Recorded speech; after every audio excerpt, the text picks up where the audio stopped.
The auction block smelled of manure and kerosene, and Hazel Doyle stood at the back of the crowd with 2 pennies and a nickel knotted into the corner of her shawl, watching 37 goats collapse against each other in a pen built for 10.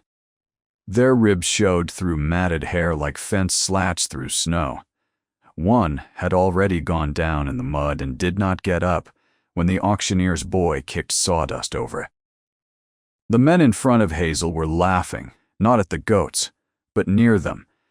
The way men laugh when they've already decided a thing is worthless and want everyone to agree before the bidding starts.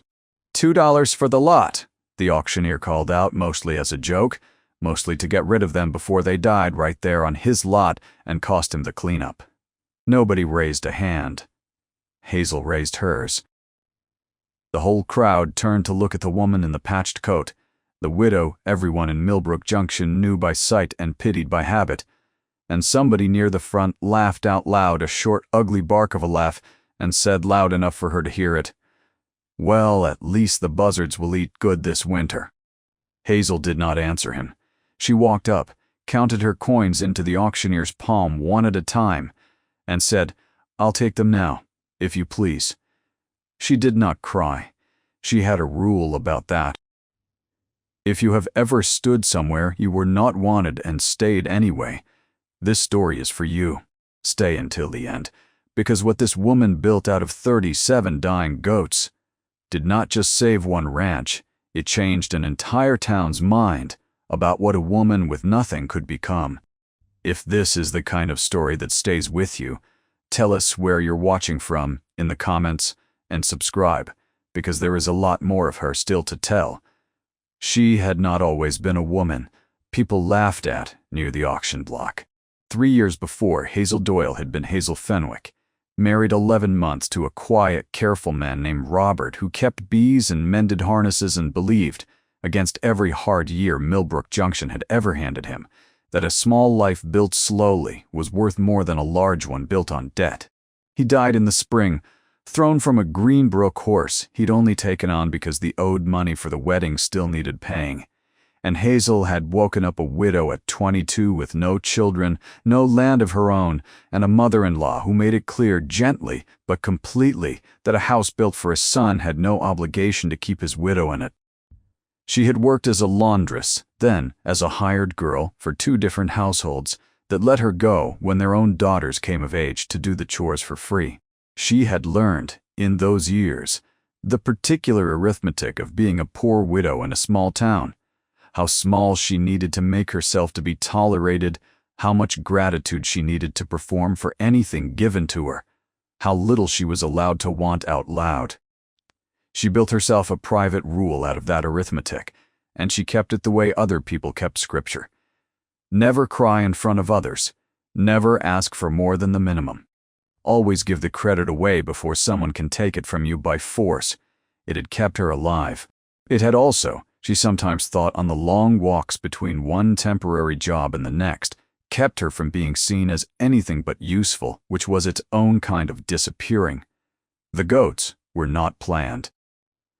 She had gone to the county auction that day to see if there was mending work to be had among the ranch hands who came down from the hill country to sell stock, and she had seen the pen of them dying in full view of a laughing crowd, and something in her, not pity, exactly, something harder and more stubborn than pity, had decided she was not going to stand there and watch a whole herd die of neglect because nobody thought they were worth $2. She did not have a plan for 37 goats.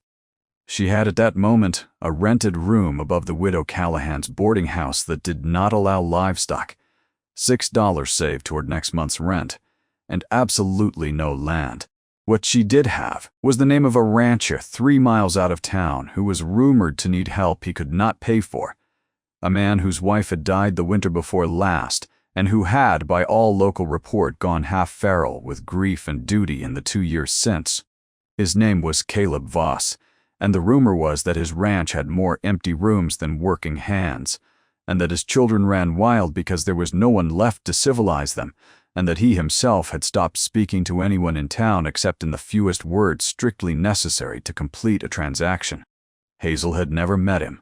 She knew only that he had land, water, and a barn standing half empty, and that a woman with 37 half-dead goats and nowhere to put them did not have the luxury of pride when it came to asking. She walked those 3 miles that same afternoon, leading the goats on a rope line rigged from baling twine, stopping every quarter mile so the weakest ones could catch their breath. And by the time she reached the gate of the Voss Ranch, the sun was low and orange and the goats were bleeding in a way that sounded less like animals now and more like a small, exhausted congregation. Caleb Voss came out of the barn before she reached the porch, and Hazel's first thought, unbidden and immediately suppressed because it was not useful, was that grief had built the man like a wall, broad through the shoulders, standing very still, watching her come up his road with an expression that gave away nothing except that he had already decided the conversation would be short. "We don't need help," he said, before she had even opened her mouth. "I'm not asking for work," Hazel said. "I'm asking for grazing space. I'll pay in milk and cheese once they're well enough to give it. Until then, I'll pay in labor, mine, not theirs."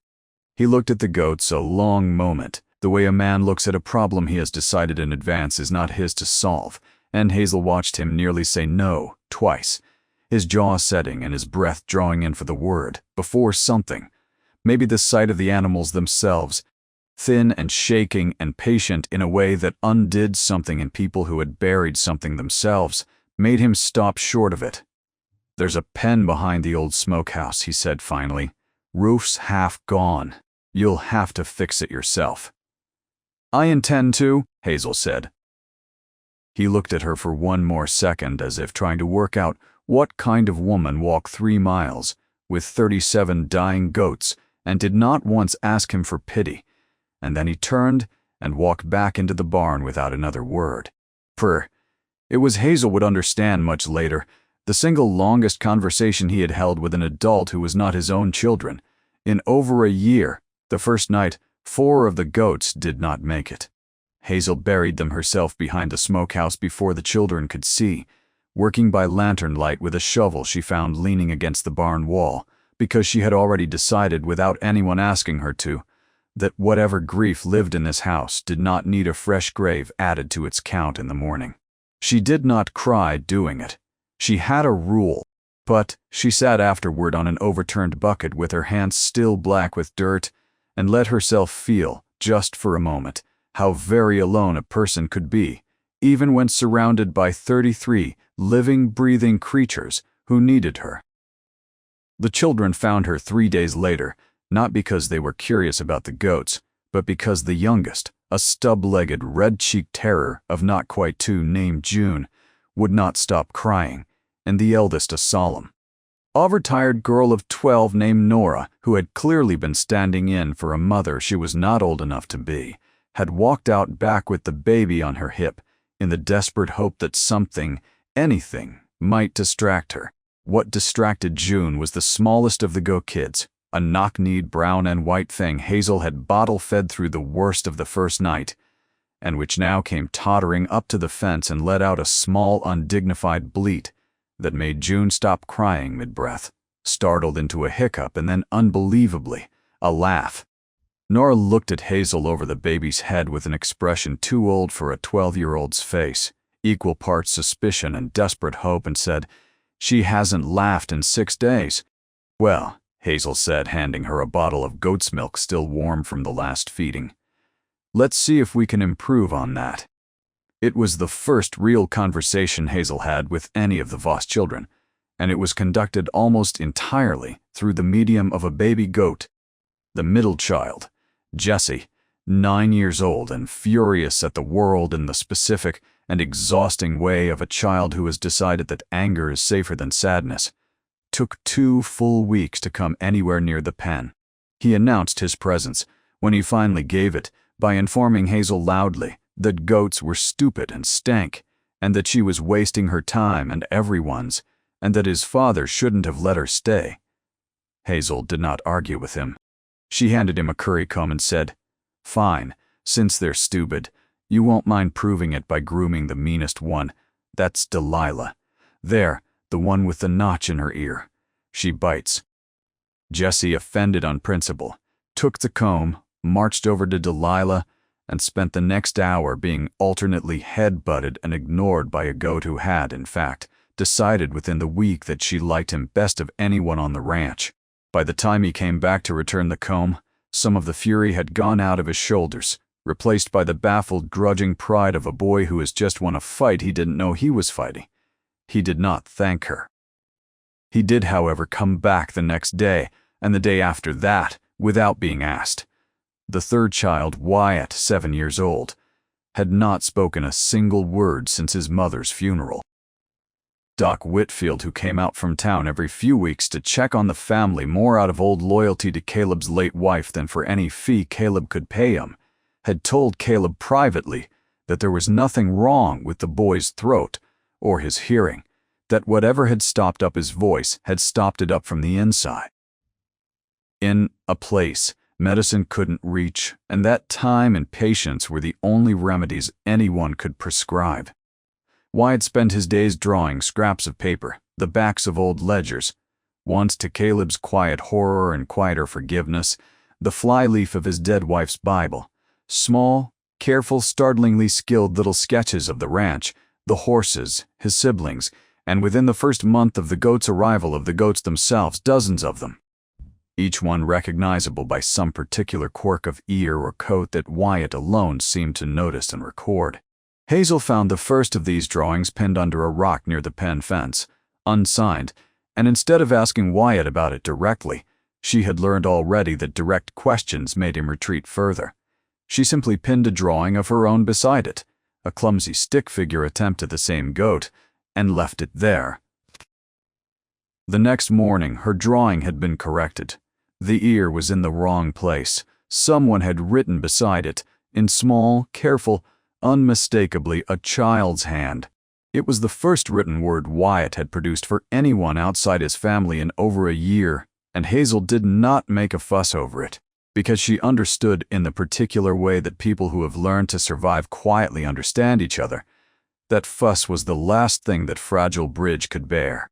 By the end of the second month, 31 of the 37 goats had come back from the edge of death into something like sturdiness, and Hazel had begun what she had intended from the very first afternoon at the auction block, though she had not said so out loud to anyone, not even to herself in so many words. She began to make cheese. She had learned the craft as a girl from her own grandmother, in a kitchen 3 counties away that existed now only in memory, and in the particular way her hands remembered the folding and pressing of curd without her mind needing to instruct them.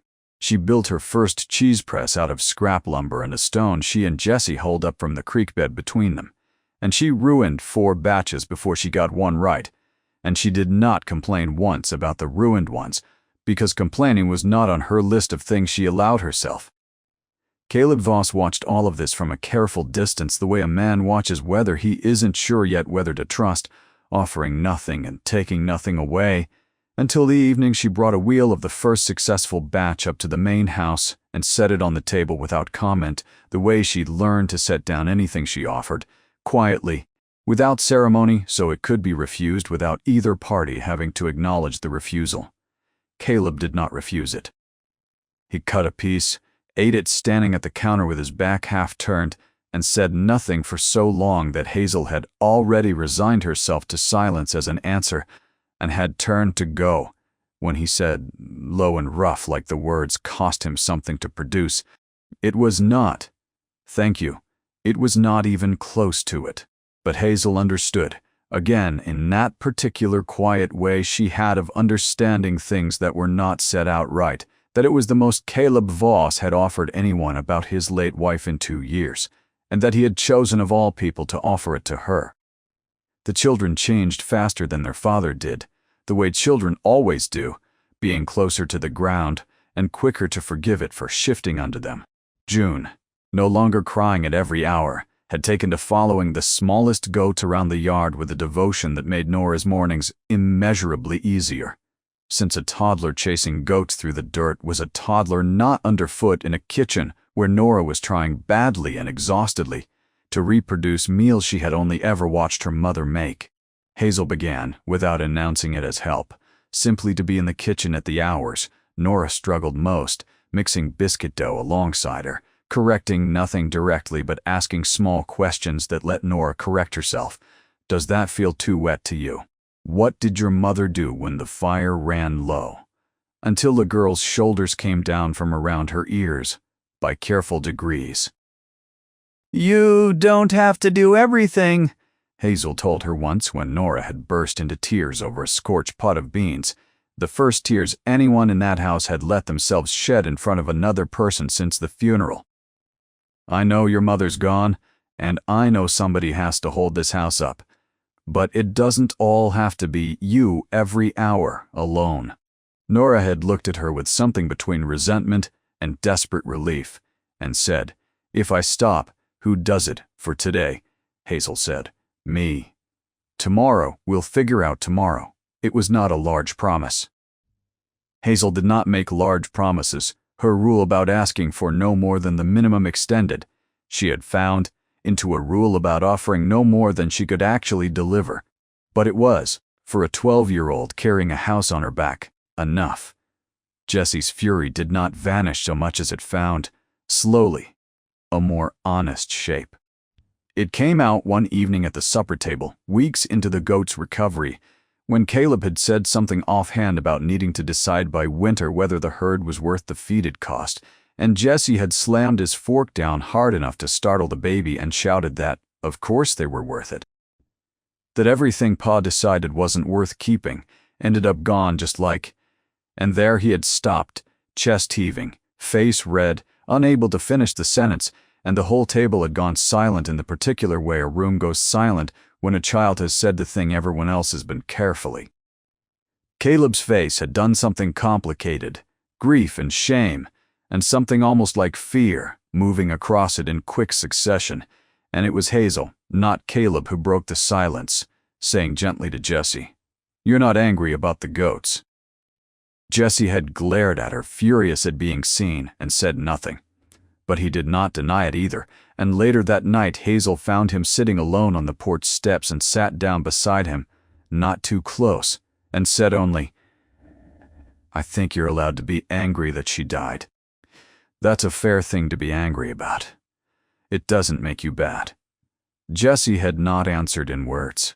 But he had, for the first time since Hazel had arrived at the ranch, leaned sideways until his shoulder rested against hers, and they had sat like that a long while under a sky going from orange to indigo, saying nothing further, because nothing further needed saying. It was Wyatt who broke first, in the end, though nobody could have predicted it would happen the way it did. 6 weeks into Hazel's stay, one of the older nanny goats, a patient gray creature the children had taken to calling Biscuit, went into a difficult labor in the middle of the night, and Hazel, sensing something was wrong from the particular pitch of the animal's distress, went out with a lantern to find the kid turned the wrong way inside her, and no vet for 11 miles. She worked for over an hour by lantern light, her arm into the elbow, talking low and steady to the laboring goat the whole time, and when she finally came out of the barn near dawn, exhausted and streaked with blood and afterbirth, cradling a small, slick, impossibly alive kid in her arms, having apparently slipped out of bed and followed the lantern light without anyone noticing. He was staring at the kid in her arms with an expression of such naked, astonished wonder that Hazel, exhausted as she was, could not help but kneel down and hold the newborn goat out toward him. Want to hold her? She's brand new. Nobody's held her yet, but me. Wyatt reached out with both hands, careful as if he were handling something made of glass, and gathered the kid against his chest, and the kid, still damp and blinking, let out a small thin bleat, and Wyatt, watching her, said, in a voice gone rusty from disuse but perfectly clear, she sang hello.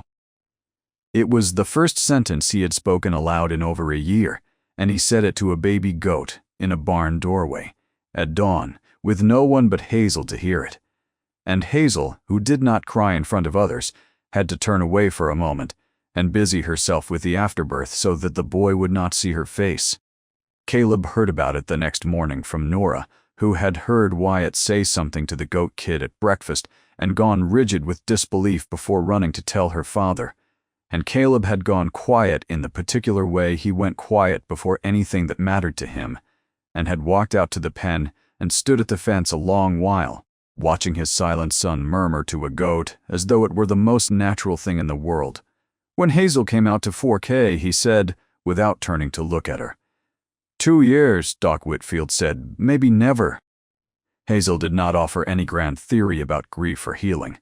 She only said, sometimes it isn't a person a child can talk to first. Sometimes it's something smaller, something that can't ask questions back. Caleb was quiet another moment, and then he said, so low she almost missed it, thank you. And this time it was not folded inside a comment about cheese or his late wife. It was the thing itself said plainly, and it cost him visibly to say it, and Hazel understood that some walls did not come down all at once. They came down one stone at a time, and this was one stone, set down deliberately in full view where she could see it happen. The trouble, when it came, arrived the way trouble in Millbrook Junction always arrived, dressed respectably and carrying paperwork. Ezra Thorne held the note on the Voss Ranch, a debt Caleb's late wife's long illness had built up over 3 winters of medicine and doctor's visits that no amount of careful ranching could quite outrun, and Thorne had a habit, well known in town, though rarely spoken of directly, of calling in notes on widowers and widows alike the moment their land started to look valuable again rather than pitiable. Word had reached him, as word in a small town always does, that the Voss Ranch had a new cheese operation showing real promise, that the goats everyone had laughed at were fattening on good grass and giving rich, sweet milk, and that there was talk, however early, of selling wheels of it at the county market come autumn. Thorne did not care about goats or cheese. He cared that a property he had assumed was drifting toward foreclosure, a foreclosure that would let him acquire good bottom land cheap and resell it at a profit, to the railway survey coming through in 2 years' time, was instead showing sudden unwelcome signs of solvency. He rode out to the ranch himself on a bright September afternoon, driving a shining black buggy that looked entirely wrong parked in front of the weathered Voss porch, and informed Caleb, with the particular smiling regret of a man who has rehearsed his cruelty as courtesy, that the note would be called due in full come the 1st of December. 3 months hence, rather than allowed to run its remaining 18 months as originally arranged. Circumstances change, Mr. Voss, Thorne said, folding his gloves with great care. The bank has obligations, too. Caleb, who had gone very still and very pale, said only, that's not what we agreed. Agreements can be revisited, Thorne said, when circumstances improve. And I understand things have been improving out here quite a bit lately. His eyes flicked, deliberately, toward the smokehouse pen where the goats grazed, and toward Hazel, who stood at the yard's edge with a basket of curds balanced on her hip, and Caleb understood, in that moment, exactly what circumstance Thorne meant, and exactly how little justice had to do with any of it. Fremont's to raise a sum that would have taken the ranch, in its ordinary slow rhythm, most of 2 years to produce. It should have broken the fragile new peace of that household entirely, and for one terrible week it nearly did. Caleb retreating back into the silent, closed-off grief Hazel had spent 2 months coaxing him out of, snapping at the children over nothing. Staying out past dark doing work that did not need doing simply to avoid sitting still with the size of the problem. It was Hazel, in the end, who would not let the silence win. Rada. She found him in the barn late one night, sitting on an overturned crate with his head in his hands. And she did not offer comfort first, because she had learned by then that comfort offered too early only made a man like Caleb Voss retreat further. Instead, she said, plainly, like a fact laid gently on the counter, we have 31 goats giving milk, 4 months to figure out how to sell more cheese than we've ever sold before, and a county fair in 6 weeks where every rancher for 40 miles will be looking for something new to buy. That's not nothing. That's a fighting chance if we're smart about it. Caleb looked up at her, and something in his face, not hope, exactly, Hope felt too dangerous a word for a man who had lost as much as he had, but something adjacent to it, something willing to try, moved across it slowly. "You really think cheese can save this ranch?" he said. And it was not quite a question and not quite a doubt either. "I think," Hazel said, "that everyone in this county laughed at 37 dying goats, and every one of those goats is alive today, because somebody decided worthless wasn't the same thing as true. I'd bet on that kind of stubborn again." They worked through the fall like people racing a clock they could hear ticking in every room of the house. Hazel taught Nora and even Jessie the careful mechanics of pressing and aging the cheese, turning the kitchen's spare pantry into a makeshift cave lined with damp cloth and cool stone, and the whole family, even June in her own toddling, useless, adored way, took to calling it the cheese room, with a proprietary pride that would have been unthinkable 4 months before, when the goats had first arrived as a stranger's desperate charity project. Wyatt, speaking more now though still sparingly, took to sketching labels for the wheels, small, careful drawings of a goat's face, the same knock-kneed kid that had first made June laugh, which Hazel decided, on an impulse she did not examine too closely, to have pressed into the wax seal of every wheel they aged, so that anyone who bought a Voss cheese would carry home a little stamped picture drawn by a boy who had not spoken in over a year until a goat asked him to. It was around this time that the second trouble arrived, dressed not in a banker's fine coat but in the particular poisonous respectability of a woman who believed herself the town's moral custodian. Mrs. Spister Howells, Adelaide Pruitt, ran the Millbrook Ladies' Aid Society with an iron hand, disguised as gentility, and she had never approved of Hazel Doyle, not when Hazel had been merely a poor young widow taking in laundry, and considerably less now that word had reached her of a woman living unmarried under a widower's roof, however chastely. However useful her presence had proven to his motherless children, Mrs. Pruitt did not attack directly. Direct attack was beneath her preferred method, which was concern, deployed publicly and repeatedly, in precisely the tone that made it impossible to argue with without appearing to prove her point. At the church social in late October, in front of a dozen witnesses, she remarked to another woman just loudly enough to carry, that she did worry so for those poor Voss children, growing up with no proper woman in the house, only a... And here she had paused, delicately, letting the pause do the cruelty her words declined to. A hired girl of uncertain situation.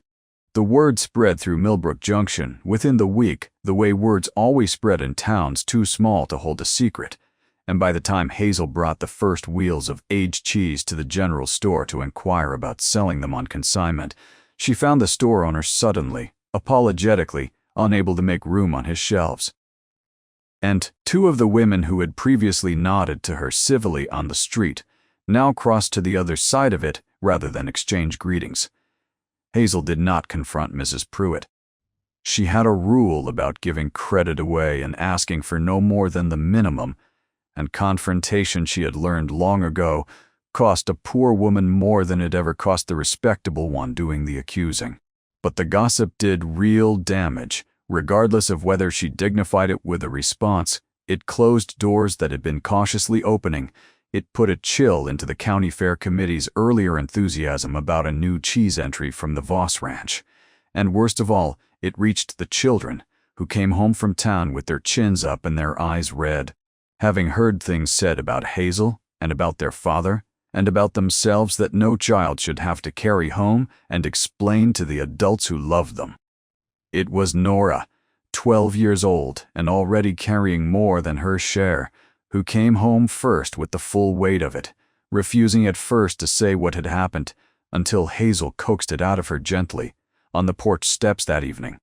"They said you're not really family," Nora said finally, miserable, "and that Papa's a fool for letting you stay, and that everyone can see what you're really after." Hazel felt something cold and old rise up in her chest, the particular familiar humiliation of being told, once again, that a poor woman's usefulness could never be separated from suspicion of her motives. But she kept her voice even, because Nora needed steadiness more than she needed to watch Hazel's own anger. "Do you believe them?" she asked. Nora was quiet a long moment, twisting her apron in her hands, and then she said, fierce and sudden and near tears, "No. You buried the goats that didn't make it before we woke up so we wouldn't have to see it. People after something don't do that." But it was, Hazel would think later, one of the truest things anyone had ever said in her defense, and it had come from a 12-year-old girl who had learned to see clearly because no one had left her any softer option. The health crisis, when it came, arrived in the form of a fever that swept through half of Millbrook Junction that November, the kind of cold season sickness that moved fastest through households already thin and tired. And it found its way into the Voss house on a Tuesday night through June. Who had never been strong to begin with, and who burned so hot by midnight that Hazel, sitting up with her in the rocking chair, could feel the heat coming off the child's small body like a stove left too long unbanked. Caleb rode for Doc Whitfield in the pitch dark, the note from Thorne, and the whole season's careful cheese-making forgotten entirely in the animal fear of a parent who has already buried one person he loved and cannot survive burying another.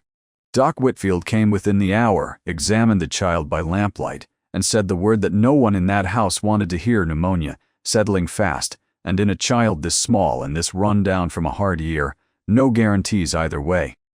He left instructions and willow bark tea, and a look on his face that Caleb recognized from 2 years before, standing at another sickbed, and which undid something in him that had been carefully holding itself together since Thorne's visit in September. Caleb did not sleep that night, or the next. He sat by June's bed with his big, capable, work-worn hands, doing absolutely nothing useful, because there was nothing left for hands to do, and Hazel watched him come apart in slow, silent increments, and understood that this was the wound underneath all the other wounds, that he had built his whole grief around never again being in a room where someone he loved might die, and he could do nothing to stop it. And here he was in that room again, exactly as helpless as before. It was Hazel who kept the household from collapsing entirely in those 3 days. She kept the fever compresses changed and the tea brewing and the other children fed and occupied, farming Jessie and Nora out to small, useful tasks that kept their hands busy and their fear at bay. And she did not, in all that time, offer Caleb a single word of false comfort, because she understood by now that false comfort was worse than none at all to a man who had already learned the hard way that hope could be a lie the world told you right before it took something away. What she offered instead on the second sleepless night, sitting across from him at June's bedside with the lamp burned low between them, was simply her presence, steady and unhurried, and when he finally spoke, haltingly, the words coming out of him like something being pulled up from a very deep well, it was to say, "I keep thinking, if I'd been a better husband, a better father, if the money hadn't always been so tight, maybe none of it." And there he stopped, the sentence broken off exactly where it always broke off, at the place where the vulnerable part lived, the same verbal tick Hazel had noticed in him from the very first week, a man who could start toward the truth of his own grief but could never quite finish walking there alone. Hazel did not let him stop this time. "Finish it," she said quietly, not unkindly. "You keep starting sentences like that and never finishing them. Say the rest." Caleb looked at her, startled, almost angry for a moment at being caught out, and then something in him simply gave way, the way a dam gives way not all at once, but in one final crack after months of pressure, and he said, low and raw, "Maybe none of it would have happened. Maybe she'd still be here. Maybe I could have saved her if I'd been anything other than exactly what I was. You were a man doing his best with a hard year and a sick wife and no money," Hazel said plainly, like a fact laid gently on the counter between them. "That's not a crime, Caleb. That's just what it costs, sometimes, to love somebody in a place this hard. It doesn't mean you failed her. It means the world was unfair and you were still there." Caleb put his face in his hands, and his shoulders shook silently for the first time in 2 years. And Hazel did not touch him, did not rush to comfort him out of it, only sat close enough that he would know without needing to be told that he was not alone in the room while he finally grieved his wife the way he had never once let himself. June's fever broke on the 4th morning, the way fevers sometimes do, all at once, leaving the small girl pale and weak, but unmistakably blessedly on the other side of it. And Doc Whitfield, checking her over with visible relief, said the words every soul in that house had been praying to hear. "She'll mend now, slow but sure." The relief that moved through the household that morning was enormous and wordless. Nora crying openly for the first time since her mother's funeral. Jessie whooping so loudly the goat set up an answering chorus of bleats from the pen. Wyatt drawing, with fierce concentration, a picture of June sitting up in bed surrounded by every goat on the ranch. As though he needed to record the moment in the one language he trusted completely. And Caleb, who had spent 4 sleepless days at the edge of his own worst fear, walked out to the pen that evening, while Hazel was finishing the evening milking, and stood at the fence a long while watching her work, before he said, without any of his usual hedging, without the sentence breaking off halfway through, "I don't know how we'd have gotten through this year without you. Any part of it. The goats, or the money trouble, or this June. All of it." Hazel, milking pail balanced against her knee, did not look up right away because she had a rule about not letting people see her face at moments like this. But she let herself say, quietly, "I didn't do it, so you'd owe me anything." "I know," Caleb said. "That's most of why I mean it." The county fair fell on the 2nd Saturday of that November, 3 weeks before Thorne's note came due. And it was, everyone understood without saying so aloud, the last real chance the Voss Ranch had to prove itself solvent enough to renegotiate. Hazel had prepared for it with the same quiet, relentless competence she brought to everything.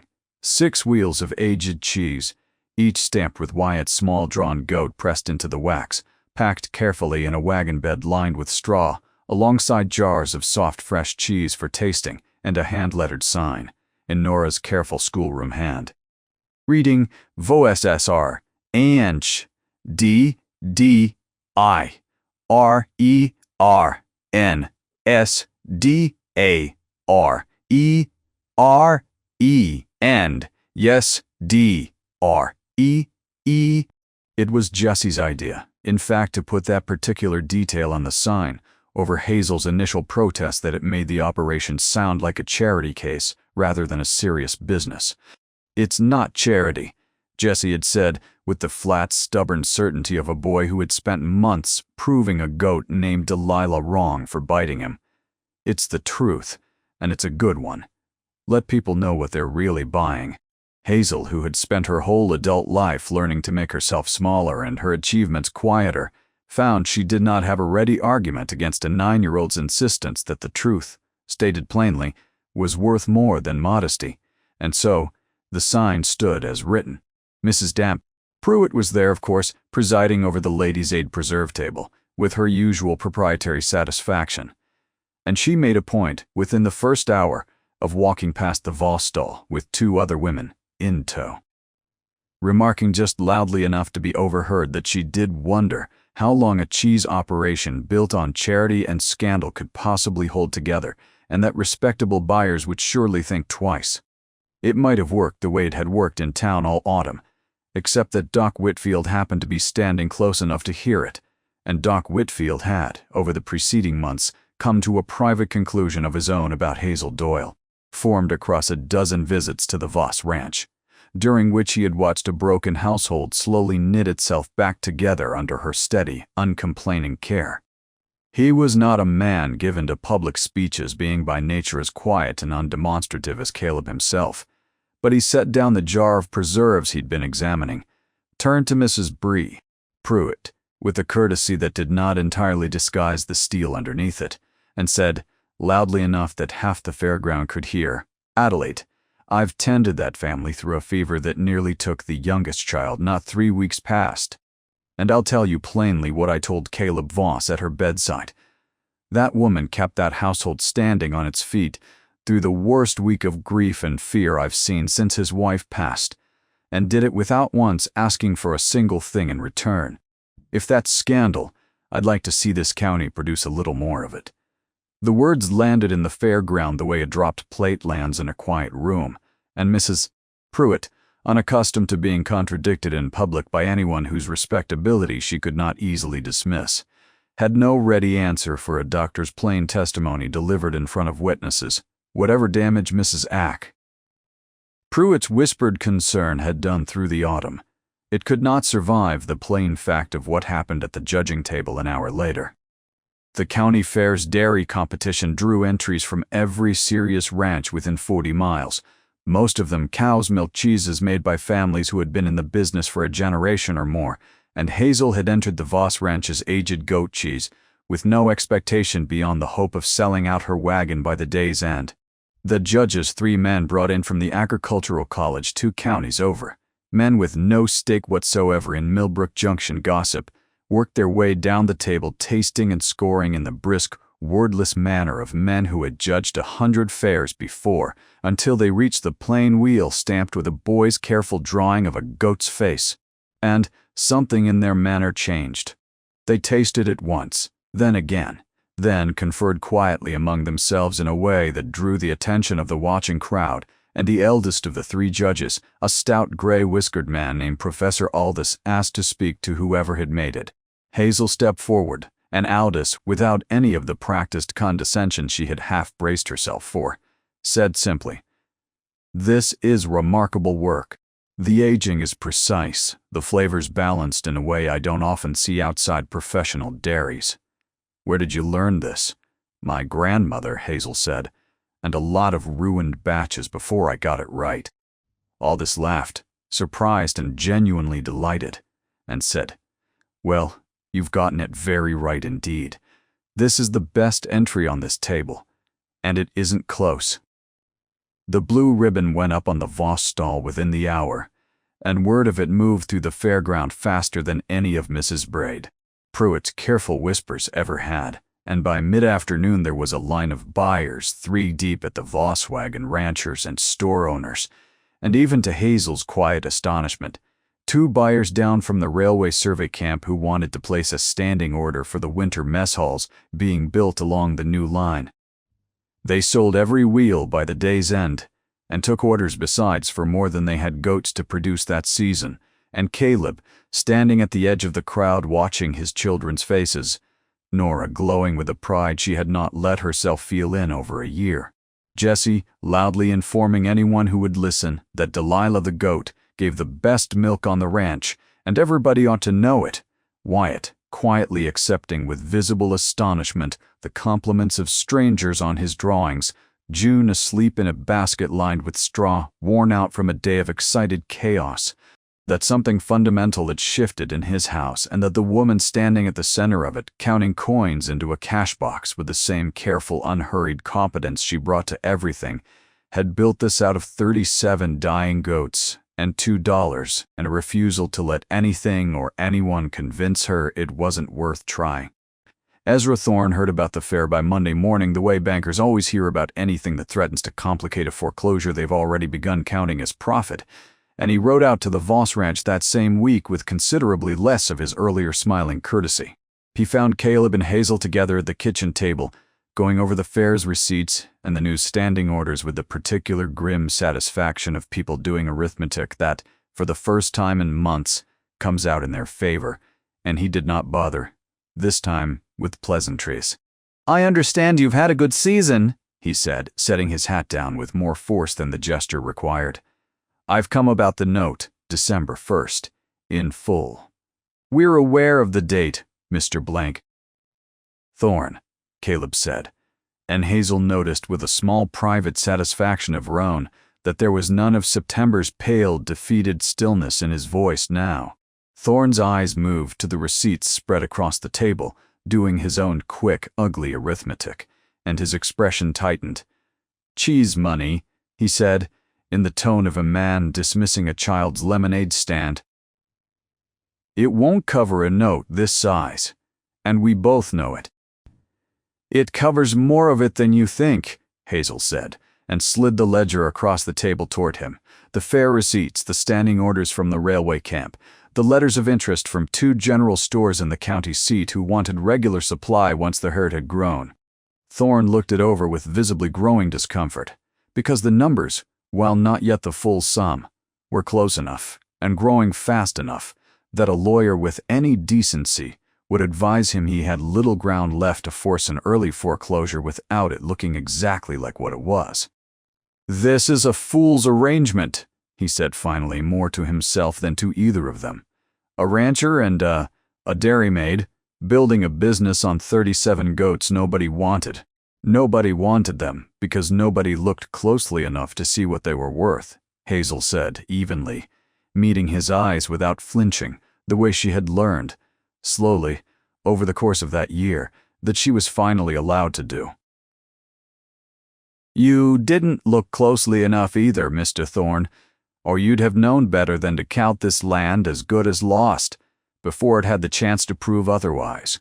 Thorne left that afternoon without the satisfaction he had ridden out expecting, and though he did not abandon the note entirely, men like Thorne rarely surrender a debt outright, whatever the justice of the matter.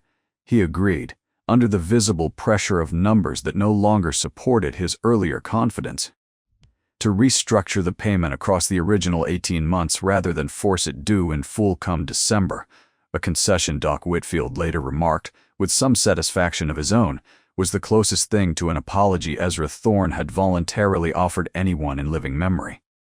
It was not, in the end, a single dramatic victory that saved the Voss Ranch. It was the slow, unglamorous accumulation of 100 careful choices. 37 goats kept alive, 1 bottle feeding at a time, cheese pressed and turned and aged through months of patient labor. A blue ribbon won on the strength of a recipe learned at a grandmother's elbow. And the plain, stubborn refusal of one woman to let anyone's laughter at an auction block convince her that something worth saving wasn't worth the trouble.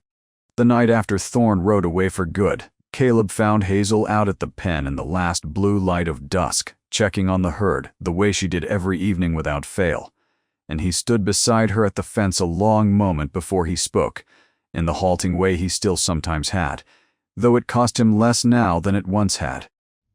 "I've been trying to say something to you for a while now," he said, "and I keep starting the sentence and stopping before the part that matters." Hazel, who had noticed this habit in him from nearly the first week, and who had learned slowly that gentleness could sometimes mean simply waiting rather than pushing, said only, "I've noticed. This past year," Caleb said, "you walked up my road with 37 half-dead goats and asked for nothing but a patch of ground, and you've given this family back pieces of itself I didn't think we'd ever get back. My son talks now. My daughter laughs. Jesse's not so angry he can't sit still at supper.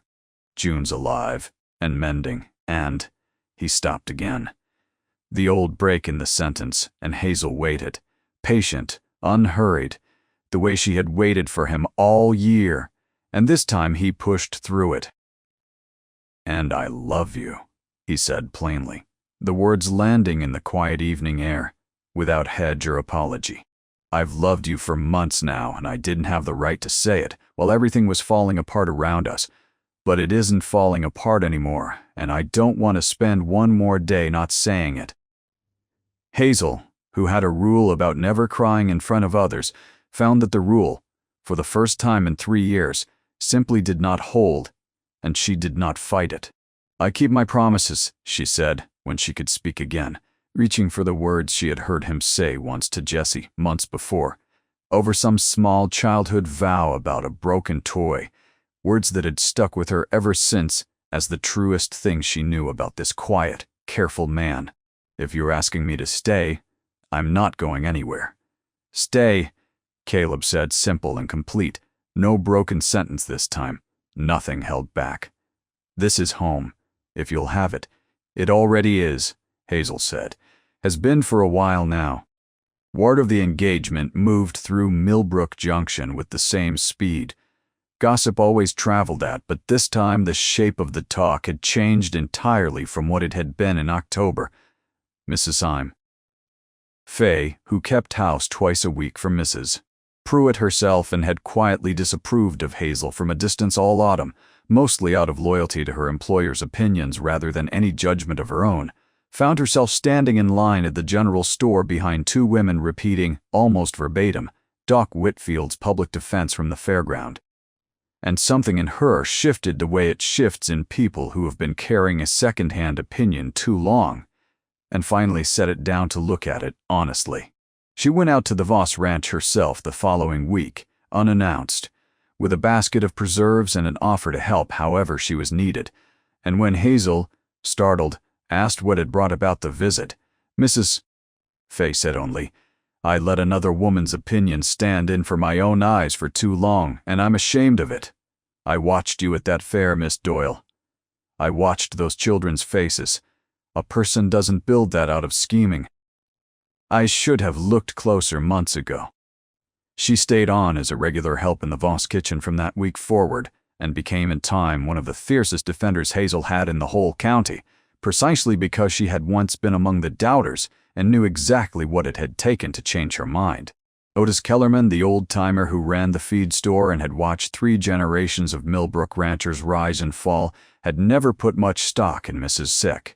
Pruitt's gossip to begin with, being a man who judged people by whether they paid their accounts on time and treated their animals decently, 2 categories in which Hazel Doyle had impressed him from her very first visit to buy grain on credit for goats. Everyone else in town had already written off as dead weight.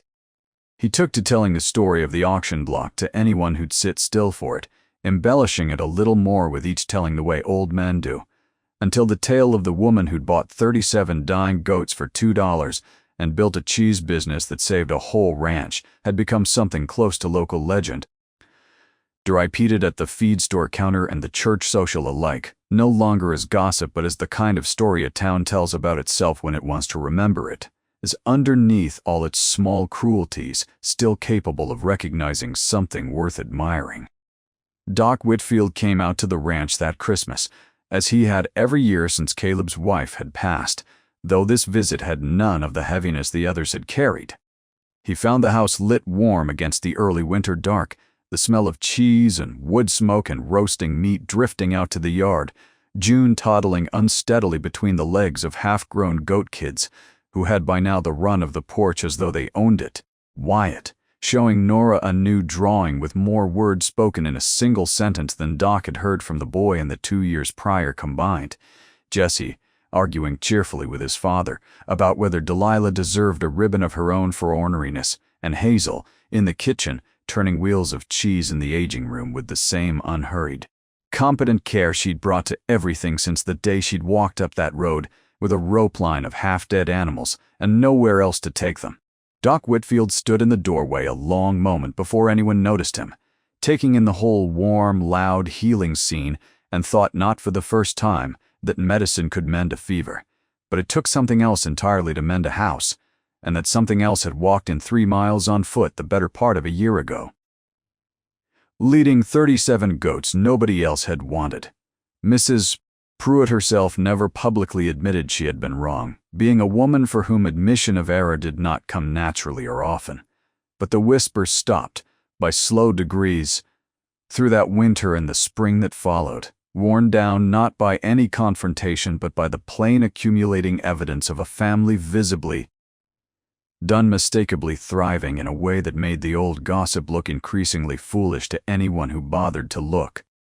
By the time the Voss-Doyle wedding took place the following June, held at the ranch itself under a sky the same deep, endless blue as the evening Caleb had first told Hazel to stay, even Mrs. Pruitt sent a gift, a set of table linens, delivered without comment or card, which Hazel accepted graciously and used at every Sunday supper thereafter because she had a rule still, about not needing to make a show of forgiveness. She simply practiced it, quietly, the same way she practiced everything else that mattered. The wedding itself was a small affair, held at the ranch rather than the church, because Caleb had said, and Hazel had agreed, that the place where they'd actually built their life together, deserved to be the place they promised themselves to it formally. Nora stood as the closest thing to a maid of honor a 12-year-old 13 by then could be, solemn and proud in a dress she had helped Hazel sew herself over the preceding weeks. No longer the exhausted, prematurely aged child who had first walked out back with a crying baby on her hip, but not quite yet grown either, caught in that particular hopeful in-between of a girl who has finally been allowed to be young again. Jessie gave a short, entirely unsentimental toast about goats and second chances that made the whole gathered crowd laugh harder than any of the county's more polished speakers ever had at a Millbrook wedding, and ended, unexpectedly, by saying that he'd been angry for 2 years about things nobody could fix, and that meeting a woman stubborn enough to save 37 goats nobody wanted had taught him that some things actually could get fixed, slowly, if somebody refused to give up on them. Wyatt gave Hazel, as a wedding gift, a drawing he had been working on secretly for weeks. Not of a goat this time, but of the whole family together on the porch, every face rendered with the same careful, loving precision he'd once reserved only for animals, and at the bottom, in his careful, still rare handwriting, the words, "This is home." June, not yet 3, spent most of the ceremony trying to follow a wandering goat kid across the yard, and nobody minded in the slightest, because by then the goats were simply understood by everyone present to be as much a part of the family. Ezra Thorne was not invited and did not attend, though he did, in the years that followed, become notably more cautious about which widows and widowers he chose to threaten with early foreclosure, having learned, at some cost, to his own reputation around the county, that it was unwise to assume a person's hardship was the whole measure of what they were capable of building. The railway survey came through 2 years later, exactly as predicted, and the standing orders from its work camps, alongside a growing reputation that carried the Voss Ranch Dairy's cheese as far as the county seat's finest hotel, meant that by the time the original note came fully due, it was paid off early, in full dight, with a small ceremony of their own at the kitchen table that involved considerably more laughter than the arithmetic strictly required. Years afterward, Otis Kellerman, grown properly old by then and fonder than ever of a good story told slow, would still tell it to anyone who sat long enough at his counter to hear the whole thing through, how a woman with 2 pennies and a nickel had stood at an auction block where everyone else saw 37 worthless dying animals, and had seen instead something the rest of the town's eyes weren't practiced enough to find.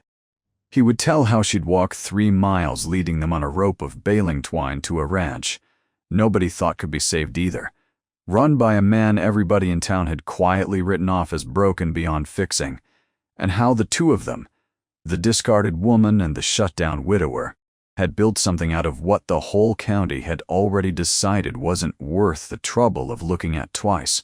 He would tell it not as a story about goats, in the end, though the goats were always the detail that made people lean in close at the start, but as a story about what happens when someone refuses to accept the world's first, laziest judgment of what a thing, or a person, is worth.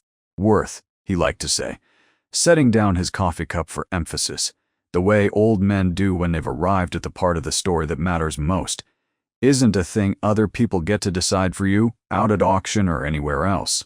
It's a thing you prove, slow and steady, one bottle-fed kid and one turned wheel of cheese at a time, until the very people who laughed loudest are the ones asking, hat in hand, how you managed to build a home out of what they'd already thrown away.